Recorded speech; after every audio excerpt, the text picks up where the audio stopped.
For thousands of years, public speaking meant owning a physical space. You had the freedom to move across a stage, use your entire body to convey an emotion, and make sweeping eye contact with a crowd.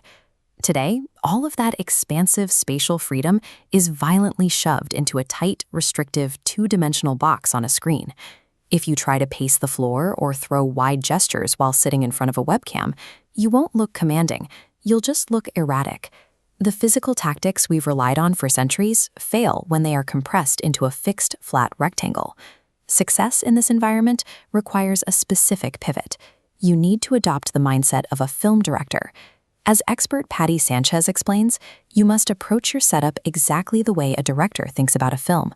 Treat your camera as a stage. This transition involves managing 3 distinct phases of production.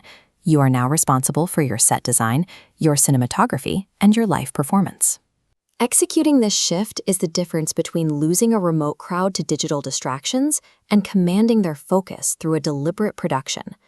Treat your physical room as a controlled movie set. Your first job is lighting it properly. Position your primary light source directly in front of you. Ideally, you want to bring that main light within a 45-degree angle of your face to illuminate your features evenly. If you sit with your back to a bright window, you'll create a silhouette effect, plunging your face into darkness. Your primary light source should never be behind you. When your main light is too bright and your background is too dark, your camera will often struggle with exposure clipping, making your skin tones look washed out. You fix this by turning on a lamp in the background to even out the overall exposure of the shot. Your background should be intentional. Pull your chair away from the wall to create some natural depth in the room. This makes the visual space feel more inviting and professional.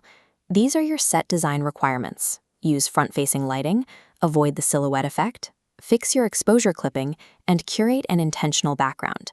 Deliberate control over lighting and depth signals a level of technical competence. It establishes a professional tone before you've said a word. Once the set is lit, you move to the cinematography, the direct manipulation of your camera and your microphone. If your laptop is sitting flat on a desk, the lens looks up at you, forcing you to look down at your audience. Elevate the camera to exact eye level to maintain a natural perspective. This cinematography technique, the rule of thirds, provides a grid to correctly frame yourself. Positioning your eyes along that top horizontal line anchors your face in the upper third, preventing your head from being dead center with empty space above you. Virtual eye contact requires staring directly into the tiny camera lens, rather than looking at the grid of faces on your monitor. For your audio, use the proximity effect. By placing a dedicated microphone close to your mouth, you generate a rich, warm, and authoritative vocal tone that laptop microphones cannot capture.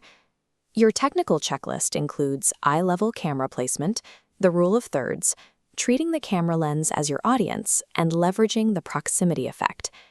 Adhering to this precise geometry and maintaining audio proximity simulates the feeling of being in the same room.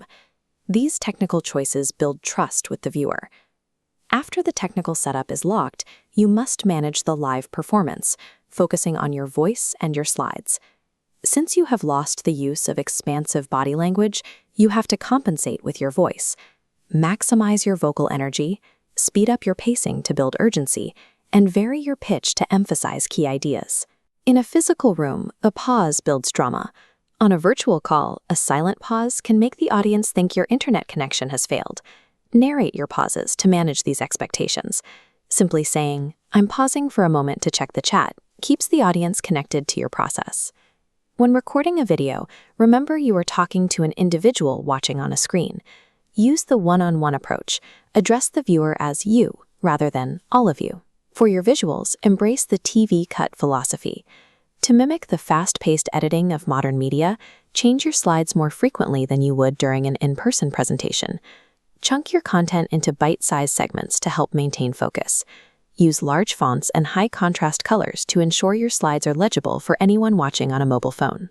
Your performance tools for engagement: maximize vocal energy, narrate causes, use the one-on-one approach, apply the TV cut philosophy, chunk content, and design for mobile. Heightened vocal delivery and rapid slide edits serve as the primary defense against the shortened attention spans of a digital audience. Observe how these individual technical adjustments function as a unified production. This toolkit is vital for hybrid presentations, where a remote viewer often feels disconnected from the in-person audience. You bridge this gap by creating visual equity. This is the mandate that remote viewers are never treated as secondary. One tactic is having in-person attendees log into the meeting on their own laptops, so everyone sees the same visual environment. This is the guiding principle for hybrid work. Create visual equity.